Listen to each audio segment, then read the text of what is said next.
Haryana BJP में चुनावी टिकटों को लेकर मचे घमासान के चलते केंद्रीय गृह मंत्री अमित शाह का 1 सितंबर को प्रस्तावित हरियाणा दौरा रद्द हो गया है। इस दौरे के दौरान उन्हें जिंद में जन आशीर्वाद रैली में शामिल होना था, जहां से बीजेपी की प्रदेश में चुनावी कैंपेन की शुरुआत की जानी थी। लेकिन पार्टी के भीतर टिकटों को लेकर चल रहे विवाद के कारण अमित शाह ने रैली में शिरकत करने का अपना कार्यक्रम रद्द कर दिया। इस निर्णय की पुष्टि रैली के संयोजक और पूर्व सांसद संजय भाटिया ने शनिवार को की। अब 1 सितंबर को हरियाणा के मुख्यमंत्री नायब सिंह सैनी और प्रदेश बीजेपी अध्यक्ष मोहन लाल बरडोली जिंद में जन आशीर्वाद रैली को संबोधित करेंगे। इस रैली में कई पूर्व विधायक और वरिष्ठ नेता बीजेपी में शामिल होंगे। संजय भाटिया ने जानकारी दी कि बीजेपी आगामी विधानसभा चुनाव अपनी सरकार की पिछले 10 साल की उपलब्धियों के आधार पर लड़ेगी। उन्होंने आत्मविश्वास के साथ दावा किया कि बीजेपी तीसरी बार भी सत्ता में आएगी। हालांकि लोकसभा चुनाव में पार्टी 5 सीटों पर हार गई थी, फिर भी विधानसभा चुनाव में बीजेपी ने 46 सीटों पर जीत हासिल की थी। संजय भाटिया ने कांग्रेस पर तीखा हमला करते हुए कहा कि कांग्रेस एक ऐसा काम बताए जिसके कारण प्रदेश के लोग उसे फिर से सत्ता में लाने की बात सोचें।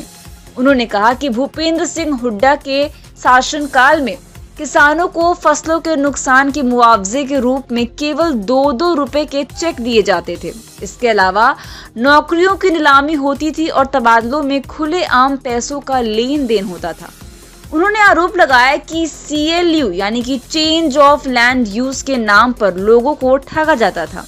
लेकिन बीजेपी सरकार के पिछले 10 सालों में हरियाणा में समान विकास हुआ है और अब नौकरियां योग्यता के आधार पर दी जाती है, न कि नीलामी के माध्यम से। भाटिया ने आरोप लगाया कि कुछ तत्वों ने ग्रुप A, B और C की नौकरियों को बाधित करने का काम किया है, जिससे युवाओं के हितों को भारी नुकसान पहुंचाता है। उन्होंने कहा कि आज के समय में बुजुर्गों की पेंशन स्वचालित रूप से उनके खातों में जमा हो जाती है।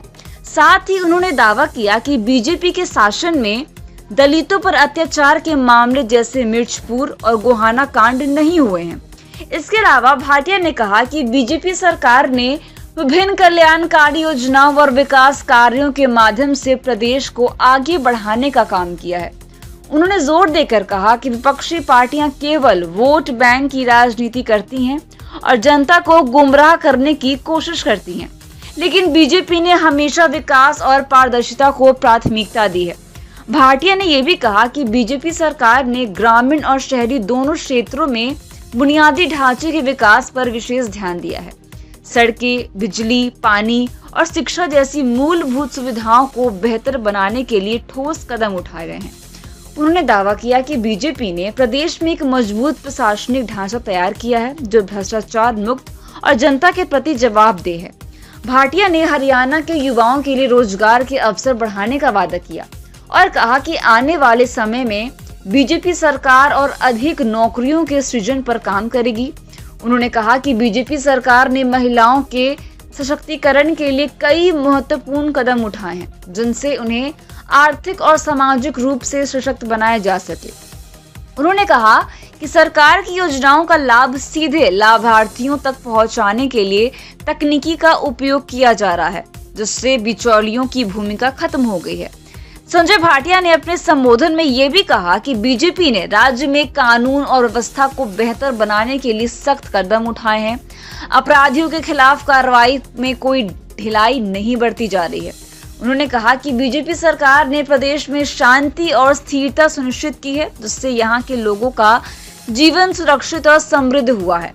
उन्होंने कांग्रेस पर कटाक्ष करते हुए कहा कि कांग्रेस के शासनकाल में केवल भ्रष्टाचार और कुशासन का बोलबाला था। बीजेपी ने पिछले 10 वर्षों में इन बुराइयों को खत्म करने का काम किया है और प्रदेश को विकास के पथ पर अग्रसर किया है।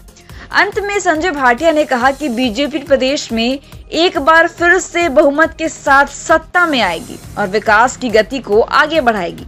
उन्होंने जनता से अपील की कि वे बीजेपी के विकास कार्यों और पारदर्शी शासन के समर्थन में वोट करें, ताकि हरियाणा को और अधिक प्रगति के पथ पर अग्रसर किया जा सके।